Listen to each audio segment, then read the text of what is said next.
사랑의 질서가 가장 깨어진 극단은 전쟁입니다. 6월 25일은 민족이 가슴 아픈 역사를 기억해야 되는 날이죠. 바로 오늘이에요. 다시는 이 땅에 어떤 이유로라도 전쟁 나지 않기를 예수님의 이름으로 선포합시다. 한번 띄워보실래요? 그 빨갛게 써놓은 거. 안 올리셨구나. 저를 따라합시다. 평화의 왕, 예수님의 권세로 전쟁 없는 나라, 하나님의 평화를 이루는 나라가 될지어다.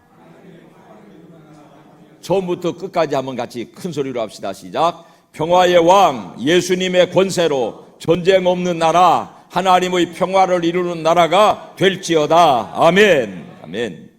한국 순교자협의회 대표이시고 순교 유적 연구회 회장이신 우리 교회 김원근 목사님이요, 오랜 여러 가지 연구들을 해오셨는데요, 그분의 연구에 따르면 6.25 때 피해를 입은 교회들, 특별히 집단 순교를 낸 교회들마다 전쟁 이후에 큰 부흥을 이루었답니다.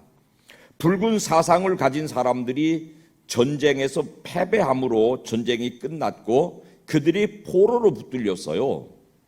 누군가 나서서 그들을 돌보지 않으면 맞아 죽거나 징역살이를 종신형으로 하는 게 맞는 입장이 됐어요.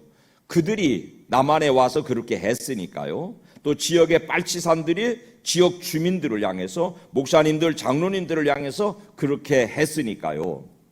그래서 포로로 붙들린 이 공산당들, 빨치산들이 꼼짝없는 죽음 앞에 서 있을 때에 가장 큰 피해를 당한 교회의 집사님, 장로님, 목사님들이 팔을 벌리고 앞장서서 그들의 처벌을 막아냈고 그들의 처벌을 탄원하여서 그만 멈추게 하였습니다.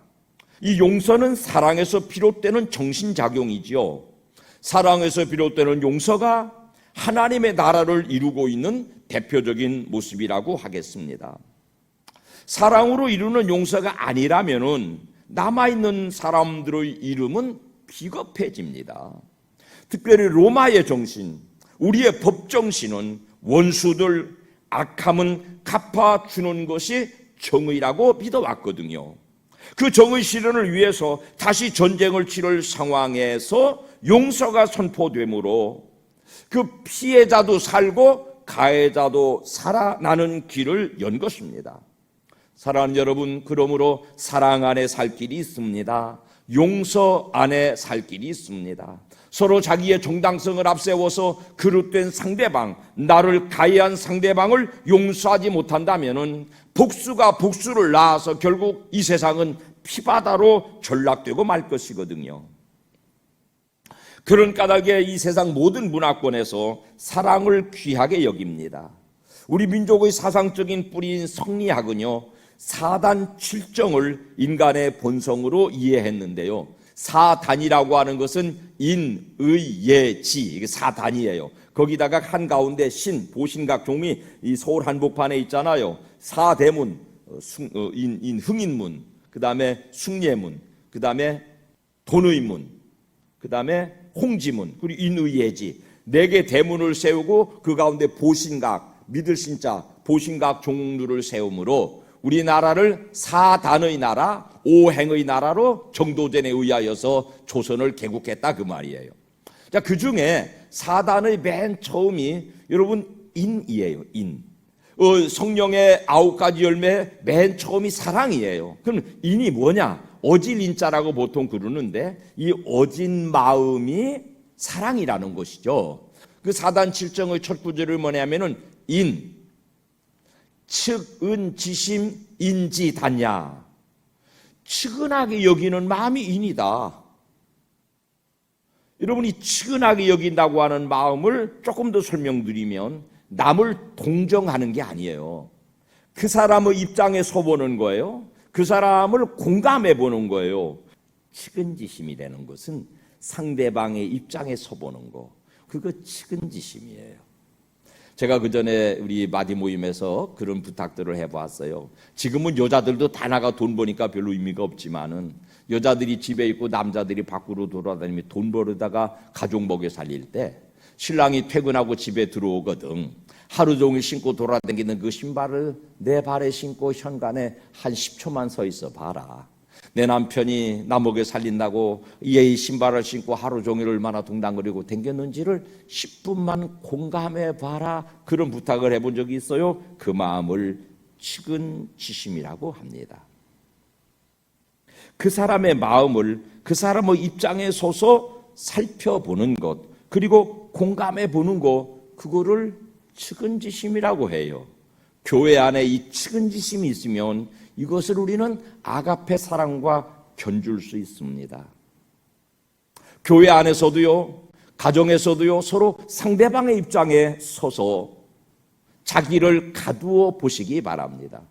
예배당 댕기는 사람들이요, 물찬 제비처럼 예배당에 와서 예배 살짝 드리고 싹 빠져나가는 사람은 교회 댕기면서 상처받고 지치고 욕먹을 일도 없어요. 근데 땀 흘리고 애쓰고 수고하다 보면 이런 말도 듣고 저런 말도 듣고 에이구 이놈 거 이런 그 대표적인 게 장로님들이세요. 여러분 오늘 예배 드리시는 여러분들이 장로님들을 좀 측은지심으로 바라보시기를 바랍니다. 딱하게 보라는 게 아니에요. 그 입장에 서 보시라는 거예요. 아유 우리 장로님들이 뭔 일만 있으면 헌금부터 먼저 내야 되지, 뭔 일만 있으면 앞장서서 와서 기도해야 되지, 이런 일 저런 일 하다가 또 성도들이 잘했네 잘못했네 그런 소리 했었지 얼마나 힘들까. 그걸 측은지심이라고 그래요. 그거를 아가페 사랑, 하나님의 사랑과 비교할 수 있어요. 여러분 목사 입장에도 서보시기 바랍니다.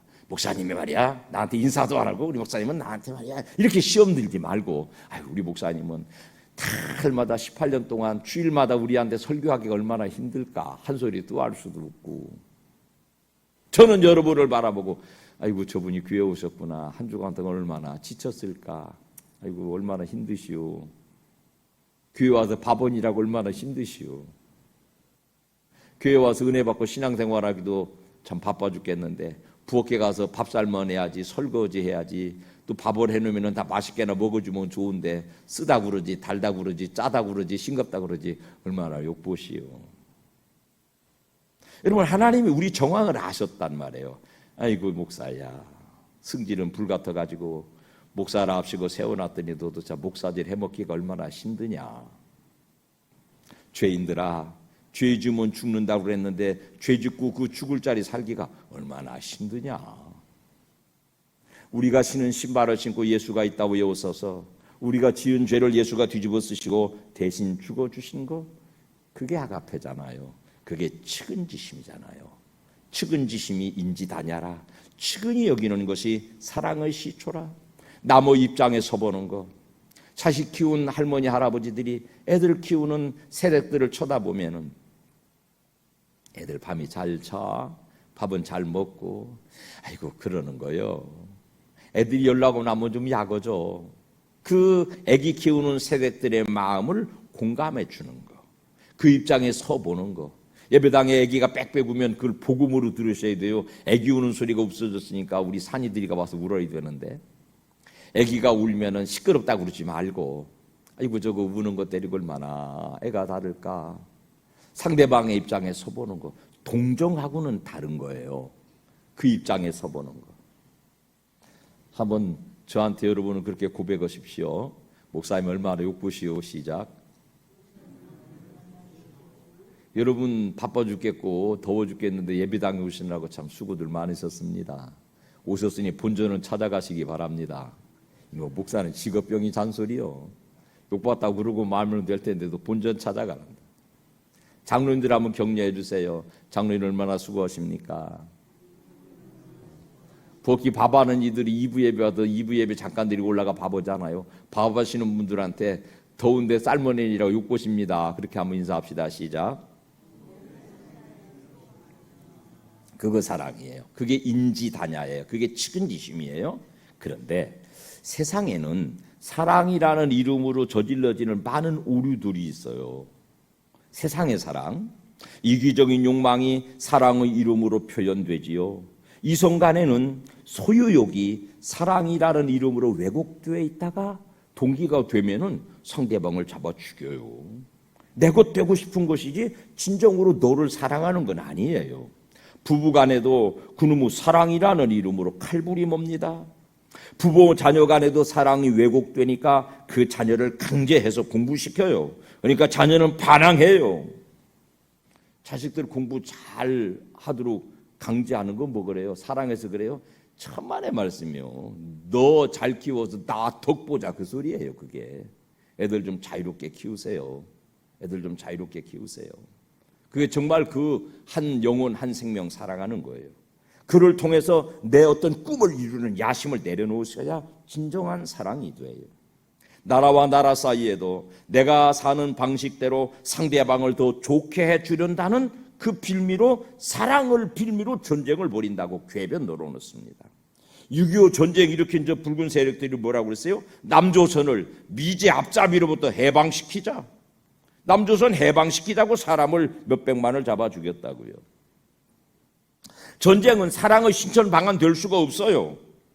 그 사랑이 측은지심, 상대방을 측은히 여기는 마음이 아니라 그 대상을 통해서 내가 얻을 유익을 바라는 마음으로 사랑하니까 폭력이 되는 것입니다.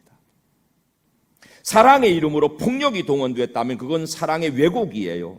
사랑은 언제나 두드려 부신답니까? 사랑은 언제나 시작 오래 참는 거예요. 오래 참는. 사랑은 언제나 오래 참습니다. 그 사랑을 위해서 돈을 수단으로 동원하는 것도 바르지 않습니다. 측은히 여기는 마음이라야 진짜 사랑이거든요. 세상에 그런 사랑이 있어요? 잘 분석해 보세요. 어떤 대상을 사랑한다. 사람이 됐든지 사물이 됐든지 사연이 됐든지 어떤 사건이 됐든지 그 대상을 사랑한다. 왜요? 잘 조사해 보니까 그걸 통해서 내가 모종의 유익을 얻고자 하는 목적이 숨어 있죠. 열의 아홉이. 그런 사랑을 추적해 보는 시간이에요. 우리나라 최고의 진화론학자 최재천은 2대 석좌 교수라고 지금은 됐지요. 생물의 존재 방식을 이렇게 표현했어요. 맨 낮은 단계의 생물의 존재 방식은 포식이다. 내가 너를 잡아먹는 것이다. 사마귀가 귀뚜라미를 잡아먹고 사자가 양을 잡아먹고 그런 거예요. 두 번째는 기생하는 거예요. 남에게 빌붙어 사는 거. 세 번째는 공존하는 거예요. 더불어 사는 거. 네 번째, 가장 생물의 존재 방식 중에서 차원 높은 게 공생이랍니다. 너도 살고 나도 사는 거래요.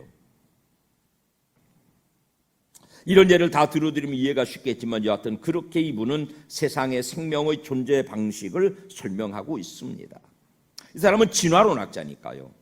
그런데 그런 생물 존재의 다양성을 넘어서는 또 다른 존재 방식이 있는데요. 연어라고 하는 물고기는요, 자기가 태어난 곳으로 끝까지 올라와 가지고 거기다 알을 낳고 거기도 죽어요. 후세를 위해서 죽습니다. 가시고기라는 고기는요, 특별히 수컷이 암컷이 알을 낳고 사라지면은 그 알을 끝까지 돌보느라고 먹지도 않고 24시간 깨어 있다가 그 새끼들이 부화하면 지쳐서 죽어요. 그러면 그 죽은 애비의 시신을 그 새끼 물고기들이 파먹고 살아요. 살모사는 그런 생태는 아니에요. 이제 그것은 새끼가 나오니까 어머니 뱃속에서 어머니를 파먹고 나온다 이렇게 오해한 것일 뿐이고요. 여하튼 부모가 죽어서 새 생명을 살려내는 그런 희생의 존재 방식도 있다는 거예요. 그건 정당하지 않죠. 부모를 잡아먹으니까 정당하지 않죠. 그런데 부모 입장에서 보면 새 생명을 위하여서 나를 온전히 살을 내어주어서 먹여서 살려내는 것을 측은지심이라고 이름 붙인 것입니다. 그 측은지심의 극단에 하나님 사랑이 있습니다. 당신의 자녀들이 죄의 독을 먹고 죽어가는 모습을 보시는 하나님의 마음이 측은지심이라니까요. 그래서 당신의 몸을 새 생명의 양식으로 세상에 주고 계신 것, 그게 지난주일에 강조해 말씀드린 십자가 사랑이에요.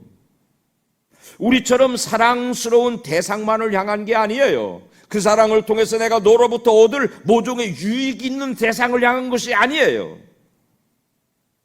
교만의 죄로 에덴을 떠난 아담과 하와도요, 사랑의 대상에서 제외하지 않으셨어요. 단순히 가족 옷을 지어 입히셨을 뿐 아니라 또 다른 자녀를 주셔서 생육과 번성의 인간 생명의 근본의 복을 이어가고 계십니다. 낳아놓으신 자녀들이 둘이 치고받고 싸우다가 하나가 죽자 새로운 하나 아들을 낳아서 보충시켜 주셨습니다. 역사가 훨씬 많이 흐른 후에 애굽에서 나와서 광야길을 걷는 이스라엘에게 먹을 것도 주시고 입을 것도 주시고 기도를 들어주셨습니다. 그래도 하나님을 떠나는 백성들을 끝까지 찾아갔습니다. 마침내 이 불결한 땅에까지 찾아오셨습니다. 배척하는 당신의 백성들 사이에서도 그 사랑을 포기하지 않으십니다. 사랑은 하나님의 결정체, 하나님의 본질이 옳습니다. 하나님은 사랑이 많은 분이 아니시고요, 하나님은 사랑이신 분이거든요. 그래서 당신의 몸을 사랑으로 갈갈이 찢어서 우리에게 나누어 먹이시는 측은지심의 발로가 하나님 사랑이 옳습니다. 사랑은 세상의 여러 종류로 혼재합니다. 그 중에 성령의 열매로서의 사랑은 삶의 위기에 설 때마다 성령님의 인도를 받고 성령님의 감동을 따라 행하기를 반복할 때 우리에게 맺어지는 열매들이에요. 부활하신 주님이 하늘로 올라가신 후에 약속대로 성령이 오셨어요. 우리는 6월 한 달 성령에 관한 말씀을 들었다고요. 성령은요, 우리가 굳이 어디로 찾아가서 만나는 분이 아니고요, 우리에게 찾아오시는 분이에요. 에스겔서 37장 말씀해 보니까 사방에 가득한 생기야 뼈들에게로 불어 들어가라. 사방에 가득 차 계신 성령님이세요. 지금 여기에 우리 곁에 와 계신 분이십니다. 그러므로 성령님은 찾아가서 만나는 분이 아니라 우리의 삶의 자리에서, 가정에서, 교회 생활에서, 각종의 인간관계 속에서 느끼고 체험하는 것입니다. 그 체험이 감정적이고 이기적이고 세상적인 사랑이 아니라면 반드시 열매가 나타나는 것입니다. 그 첫 번째가 이제 다시 설명드리는 측은지심입니다. 사람의 형편과 처지를 딱하게 여기는 측은지심.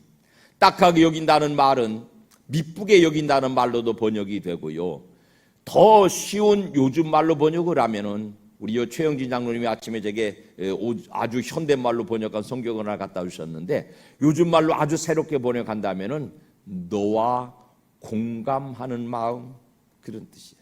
소통하는 마음이라는 뜻이죠. 동정심이 아니라고요.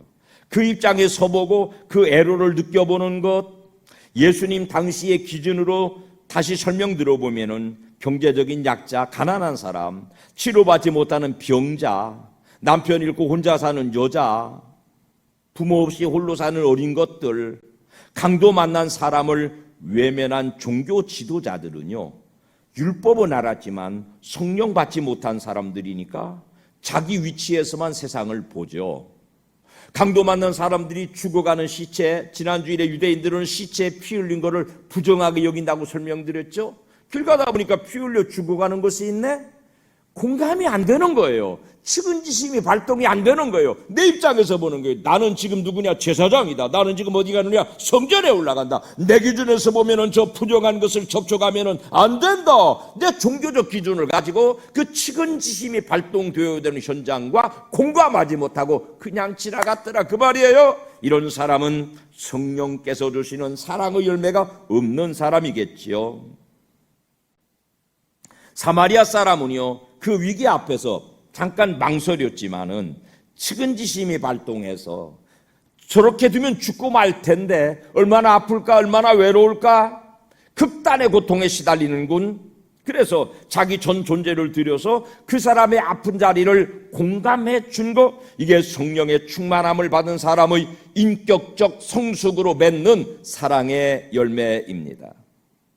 같이 사는 가족들로부터 시작해서 오늘 서두에 말씀드린 것처럼 교회를 섬기는 장로님들의 수고, 주의 종들의 수고, 이름도 없이 빛도 없이 청소하고 밥 짓고 찬양하고 남들이 쉬는 사이에 와서 열심히 준비하는, 애쓰는 수많은 사람들의 삶의 수고를 측은지심으로 바라보는 영안이 열리시기를 주님 이름으로 축원합니다. 그래야 주님이 임재하시는 교회를 이룰 수 있습니다. 측은지심을 가지고 살아가셔야 돼요. 남의 입장을 공감하는, 살펴보면은요 진짜 나쁜 사람은 없어요. 남들이 측은지심을 가지고 나와 공감해 주지 않으니까 사람이 그때 망가지는 거예요. 망가졌다고 여겨지는 사람, 삐뚤어졌다고 여겨지는 사람을요 가만히 다정한 눈으로 들여다보시는 것, 공감만 해주셔도 그거의 사랑의 능력이 나타나서 질서가 무너지지 않고 인격이 파괴되지 않고 건강성을 회복할 수 있습니다. 그래서 예수님이 너희들 어떻게 사냐, 죄 짓고 다 지옥 가게 생겼는데 큰일 났다 얘들아, 그 자리를 당신이 직접 몸을 가지고 오셔서 우리와 눈 맞추시고, 이 목사야 죄 짓고 살다가 어쩌려고 그러냐, 너 이렇게 된다, 너 이 꼴 된다, 그거를 보여주시려 우리의 죄의 자리를 공감하러 이 땅에 오신 줄로 믿습니다. 두 번째, 사랑의 열매는 겸손으로 나타났군요. 종교 지도자들은 많이 기도하는 사람들인데 그 기도가 자기 정당성, 자기 교만을 이루어서 성령님 구하실 수 없는 지경 된 거 아닐까요? 자기 속에 자기가 가득 차서. 바리새인들은요 그들의 그런 종교적 교만을 예수님께 엄하게 책망받습니다. 그 반면에 자신을 죄인으로 정하고 하나님의 측은히 여기심을 바라는 세리나 창기나 이런 사회적으로 기준에 못 미쳐서 버려진 사람들은요 오히려 주님이 받아들이셨고 그들의 그 간절한 원한에 사무친 기도를 들으셨어요. 자기의 정당성을 성취하려던 가룟 유다는 절망으로 목숨을 버렸습니다. 자기 자리에 서서 십자가의 주님을 바라보던 베드로는요 다구는 소리에 회개하고 성령의 사람으로 거듭났습니다. 사랑은 성령 받은 결과로 나타나는 열매 옳습니다. 잇따라 이어지는 희락과 화평과 인내와 양선과 충성과 온유의 절제 열매들을 맺게 하는 맨 처음 열매가 사랑의 열매 옳습니다. 그 열매는 따뜻한 온기가 있고 뜨거운 열정이 있고 미래를 바라보는 푸른 희망이 있는 가장 가치 있는 인생의 열매입니다. 6.25 전쟁 피해자들이 실천한 용서는 바로 이 성령께서 주시는 사랑에서 솟아난 것들이었죠. 만약에 그게 아니었다면은 나머지 유가족들은 비겁해지잖아요. 부모 죽인 원수를 어떻게 그냥 두 눈 뜨고 보냐 이 말이에요. 비겁한 사람이잖아요. 원수를 사랑하라고 하는 예수의 가르침이 로마 사회에 퍼졌을 때 로마의 철학자들은, 로마의 용감한 군인들은, 장군들은 세상에 그런 비겁한 무리들이 있는 거, 이 원수는 갚아 주어야지 어떻게 원수와 더불어 살란 말인가. 원수를 갚아 주어야만 정당한 것으로 여겼던 로마 문화에 그 원수를 사랑하라고 하는 가르침이 처음에는 어처구니 없는 철학으로 들려졌지만은 그들의 삶에서 나타나는 자기에게 칼을 찔러오는 원수들을 향해서 두 눈을 다정하게 뜨고 그들의 그 포악함을 하나님 앞에 용서 비는 죽음을 바라볼 때, 그들의 장엄한 사랑의 모습을 바라볼 때 로마의 그 거친 군인들이 문화적으로 변화를 일으키다가 마침내 온 로마에 그리스도의 복음이 가득 차게 되었거든요. 지금도 있잖아요. 부당한 세상을 법으로 대항하는 것은 어리석은 일이에요. 답이 없고요. 부당한 세상을 정당한 질서로 고쳐보려고 하는 것은 어리석은 일이에요. 죄 지은 사람을 체벌로 바로잡아보겠다고 하는 것은 불가능한 인류의 역사예요. 감옥에 가두었던 장발장 얘기, 지난주에 19년 동안 법으로 그를 바꿔보려 안 된다니까요. 측은하게 여기고 그 입장을 동정했던 목사님의 한마디 용서의 선포가 그 인생을 전적으로 바꾸고 있습니다. 공법을 넘어서는 사랑의 열매를 맺어서 밝고 맑은 교회, 밝고 맑은 나라, 민족, 인류 사회를 이루어가는 복된 가족들 모두가 되시기를 주님 이름으로 축원합니다. 성령의 열매가 우리의 심령에 사랑으로 맺어지시기를 주님의 이름으로 축원합니다.